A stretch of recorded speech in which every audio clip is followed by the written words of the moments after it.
Hi, and welcome back to Biz Talk with Zita.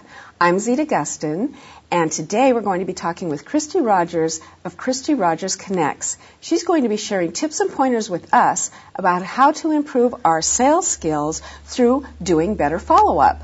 So here we are with Kristy. Thank you so much for joining us today. Hi, Zita. Thanks for having me. I'm so glad you're here. So let's just get right down to it. What are the 4 primary stumbling blocks that you see people dealing with on a day-to-day basis when it comes to improving their following up skills? The first big stumbling block is time, finding the time to follow up. The second one is concern about being annoying. Am I annoying? Is it what's too much, what's not enough? The third is responsibility. Whose responsibility is it? And the fourth is rejection. Oh, I can't handle hearing no. Great. So of those 4, Kristy, which one do you think that people use the most as their biggest stumbling block? Probably time. Okay. Because it's easy. We all have really busy schedules. When do we have time to follow up? Oh, it's not important. It's not a priority. I disagree. It's how you grow your business. Right. And so people who say to themselves, I'm going from this event to that event to the next event, when am I going to have time to follow up? What would you make a suggestion to them to make sure that they're allowing follow-up time into their schedule? One of the tips I love and follow myself is when I put on my calendar, I'm going to this particular networking meeting or event, then I schedule 2 to 3 hours to follow up, or if I'm going on a sales call, then I make sure and schedule at least a half an hour for follow-up in the next day or 2. And when you actually sit down to do that follow-up, what kind of systems do you need to have in place to make sure that when you've got the time and you've allotted the time to do the follow-up, what kind of systems do people need to have in place? Let's just talk about business cards, for instance. The very first thing is my system starts when I meet somebody. Having one central place to put those business cards when I meet someone. Because have you ever been at a networking thing? You meet this great prospect, you get back to your office, and you're like, wait, where's their card? So I've defined it down to where is my very first place I'm going to put my business cards. The next is when you get back to your office, where are those cards going to be? And then the next step really needs to capture that information electronically, so at that point you can incorporate any of your marketing programs. So let's talk about when you've got a place to put these cards now when you're at an event. But let's say you've met maybe 20 people have given you cards, and of course we know that's not a great thing to go about collecting cards. But let's just say you've got 20 cards. Do you have a system that you could share with people on how to know which of those 20 you want to follow up with?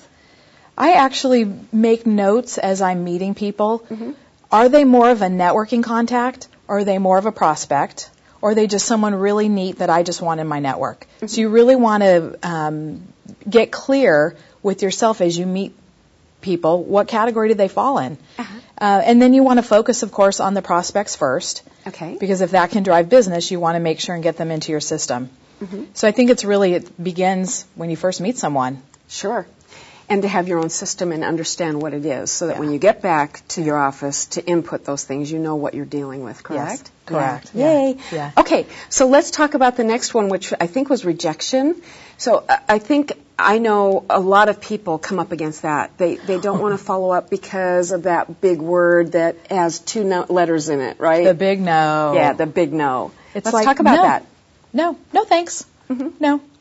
I think no is a blessing, and here's why. Because if you're working with someone that's a prospect and they tell you no, you can then move on. How many times have you personally, led people on because you didn't want to hurt their feelings, right? By telling them no. And then on the other hand, felt like you were being led on because they didn't want to say no. I encourage people, say no, it's okay. You also, when you hear the no, you want to know, is it a no not right now, or is it a no never? Because a lot of times that no is just not right now. So we all have to get more comfortable with saying no and hearing no. Right. So let's take that a little bit further. How do you know how to push to find whether it's a no never or a no not right now? What are some typical questions that you might ask someone to figure that part of it out? Earlier on in conversation with people, you want to focus more on them and what their needs are and really get more and more clarity on what they're looking for. What is their pain, their problem that you have the solution for? So the more you put emphasis up front of what the person needs, it makes it a lot easier, because then asking questions very specifically, is this a no? Not right now? And you just, very casually, comfortably say that, or is it no, never? It's easier. So I think the more emphasis you can put up front, talking about what their pain and struggle is, the easier it is to ask those questions. And it can be just as simple as, is it no, not right now? People like really direct communication like that because it gives them an opportunity to be direct back and just say what they need. Oh, sure. That's great. Yeah. So one of the best ways then, it sounds, is to just ask. Yes. To be asking questions up front. So let's take it one step further. When you're actually talking with someone at a networking event, it's probably better to spend more time asking questions and learning about them than it is to spend time talking about yourself and saying, here's what you need to know, and bam, bam, bam, bam, bam. Correct? Right. Okay. And I think we get so excited and passionate about what we're doing, the solutions that we provide, that we get so focused on ourselves. Right. And so it's like, oh yeah, I have this, I can help you, instead of really understanding that what the person really needs, we might in our mind be thinking it's, product A, but what they really need is C. But we're so excited, we've jumped to kind of conclusions, we've made some assumptions that we're pitching product A, but what they really need is C. And a lot of time, people need time to get to know you, like you, and trust you before they go to that point of wanting to actually engage. And so my experience is that a lot of people get so excited about the fact that somebody's actually interested that they jump from discussion to sales closing. Right. You want to talk about that a little bit? Right. Well, it goes in to show that there is a process for sales. It can be, Brian Tracy, I go off of his 6 steps. There's 6 steps to closing a sale. And you've got to go through the process. Sometimes people go through the process very quickly.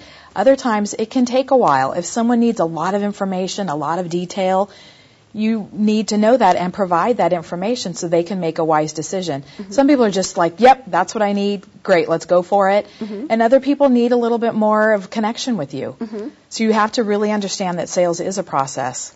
Right. And I think it's the breakdown in that process that causes people to become annoying.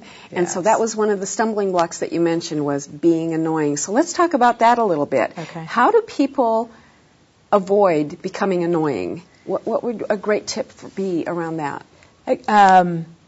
One thing is getting permission when you make your follow-up calls. Always ask, is this a good time to talk?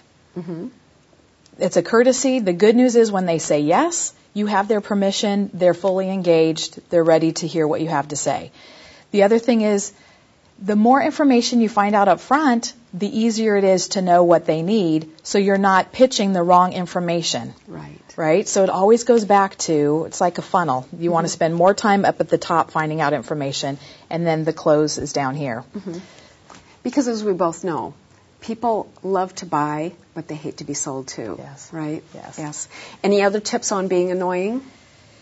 A lot of people really appreciate you following up with them. We think that we're interrupting. We are. However, again, if you are providing a solution to the problem that they have, and you speak the language of what the problem is that they have, they appreciate the follow-up. They like getting the call because you're making it easy to do business with them. A perfect example is recently I needed to get my couch cleaned, dry cleaned, and I had called this gal a couple months ago. Hey, I need to get my couch cleaned, and she called me back, and I just got busy. She called about another issue, and Susan, while you're on the phone, let's schedule my, couch cleaning. And it was great. A week later, my couch is clean. Right. And not annoying at all. No, helpful. Yeah. Very, very helpful. Yeah, very helpful.